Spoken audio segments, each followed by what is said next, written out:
কুরবানি দিব 7 ভাগা দিব না কয় ভাগা দিব?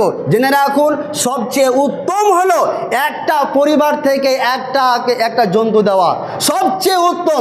হযরত আতা বিন ইয়াসার রাদিয়াল্লাহু তাআলা আনহু হযরত আবু আইয়ুব আনসারী রাদিয়াল্লাহু তাআলা আনহুকে জিজ্ঞেস করলেন যে নবী সাল্লাল্লাহু আলাইহি সাল্লামের যুগে কুরবানি দেওয়ার পদ্ধতি কি ছিল?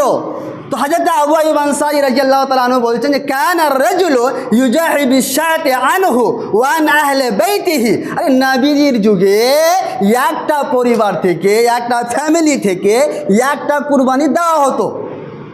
তাহলে সবচেয়ে ভালো কি একটা ফ্যামিলি থেকে একটা জন্তু দেওয়া। যদি আপনি দেন, লাভ কোথায়? ইমাম বুখারী রাহিমাহুল্লাহ একটি বাব নিয়ে এসেছেন, বাবুল উযহিয়াতি লিল মুসাফিরে ওয়ান নিসায়ে, যে যারা মুসাফির এবং মেয়েরা এদের কুরবানি সম্বন্ধে, যে এরা কুরবানি যদি আলাদাভাবে দেয় তারা দিতে পারে কি না সেই সম্বন্ধে হযরত আয়েশা রাদিয়াল্লাহু তাআলা আনহা একটি হাদিস বর্ণনা করছেন যে আন্নান নবী সাল্লাল্লাহু আলাইহি সাল্লাম দাখালা আলাইহা ওয়া হাদাত বিসারিফা ক্বাবলা আন তাদখুলা মক্কাতা, যে আমি মক্কার প্রবেশ হওয়ার পূর্বে সার্ফ নামক একটা জায়গা রয়েছে, সেই জায়গাতে আমি উপস্থিত এবং সেইখানে নবী সাল্লাল্লাহু আলাইহি সাল্লাম আমার সাথে দেখা করলেন, সাক্ষাৎ করলেন। তো নবীজি সাক্ষাৎ করলেন, তো আমি কি করেছি সে সময়তে ওয়াহিয়া তাবকি, হযরত আয়েশা খুব কান্না করছেন। কেন? ওয়াহাজাত, সারফ নামক জায়গাতে গিয়েছেন, আর হযরত আয়েশা হায়েজা নামে যে অসুখটা হয় মেয়েদের, মিন্স নামক যে অসুখটা হয়, সেই অসুখে হযরত আয়েশা সারফ নামক জায়গাতে গিয়ে লিপ্ত হয়েছেন। তো এবার হযরত আয়েশা ভীষণভাবে কান্না করছেন, ওয়াহিয়া তাবকি, হযরত আয়েশা কান্না করছেন। তো হযরত আয়েশার কান্না দেখে নবী সাল্লাল্লাহু আলাইহি ওয়াসাল্লাম বলছেন, ইয়া আয়েশা মা লাকি আনাফিসতে, আরে কান্না করছো কেন, তোমার কি হয়েছে? তখন আয়েশা চুপচাপ, আয়েশা বলছেন যে নাম, বলছে হ্যাঁ আল্লাহ রাসূল, আমি হায়জাগ্রস্ত হয়েছি, মিন্স নামক অসুখে লিপ্ত হয়েছি। তখন নবী সাল্লাল্লাহু আলাইহি ওয়াসাল্লাম বলছেন, আরে পাগল, এটা কান্নার কি আছে? ইন্না হাযা আমরুন কাতাবাহু আল্লাহু আলা বানাতি আদম, আরে প্রত্যেকটা আদমের যত মেয়ে দুনিয়াতে আসবে সবাই তো এই হায়জা অসুখে লিপ্ত হবে, এটা তাদের ভাগ্যতে লিপিবদ্ধ করা হয়েছে, তাহলে এটা কান্নার কোনো বিষয় নেই। শুনো, ফাকদি মা ইয়াকদিল হাজ্জ গায়রা আন লা তাতুফি বিল বাইত, একজন হাজী সাহেব হজ করতে গিয়ে তাদের যে কর্মগুলো করতে হয়, হজ সম্পাদন করতে গিয়ে সবগুলোই কাজ করো, শুধুমাত্র বাইতুল্লাহর তাওয়াফ করবে না এই হাজ অবস্থায়।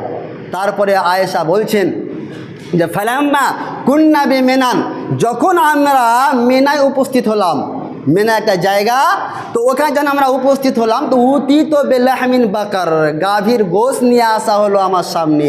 তো আমি বললাম মা হাদা, এগুলো কি?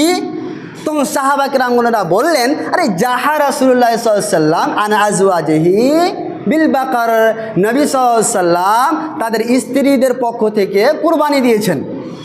তাহলে স্ত্রীদের পক্ষ থেকে কুরবানি দিয়েছেন মানে স্পষ্ট বুঝতে পারলেন যে একটা গাভীতে তার পুরো ফ্যামিলির নামে কুরবানি দিয়েছেন।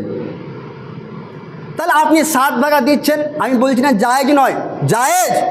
হযরত ইবনে আব্বাস রাদিয়াল্লাহু তাআলা একটা হাদিস রয়েছে যে কুন্না মা রাসূলুল্লাহ সাল্লাল্লাহু আলাইহি ওয়াসাল্লাম ফি সাফারিন, আমরা নবী সাল্লাল্লাহু আলাইহি ওয়াসাল্লামের সাথে সফরে ছিলাম, তো ফাহাদার আল আজহা, কুরবানি চলে আসলো, তো ফাশতারাকনা ফিল বাকারাতে সাবআতান ওয়া ফিল বাঈরি আশরাতান, আমরা গাভীতে 7 ভাগায় আমরা শরীক হয়ে গেলাম, আর উঠে আমরা 10 ভাগে শরীক হয়ে গেলাম। তাহলে 7 ভাগা 10 ভাগা জায়েজ।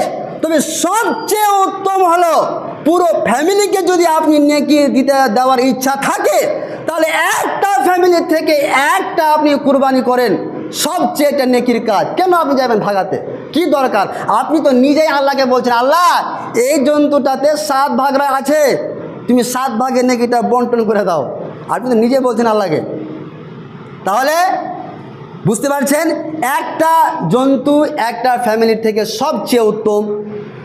যদি আপনারা কুরবানি দিয়ে দিয়েছেন এবার ভাগাতে, ঠিক আছে আলহামদুলিল্লাহ, কিন্তু আগামীতে চেষ্টা করবেন সেটা ছাগলই হোক, একটা ফ্যামিলি থেকে একটা দেন, সবাই নেকি পাবে, সবাই, স্ত্রী, বউ, আপনার ছেলে, আপনার মেয়ে, আপনি, সবাই, পুরো ফ্যামিলি ওই জন্তুতে তার নেকি থাকবে।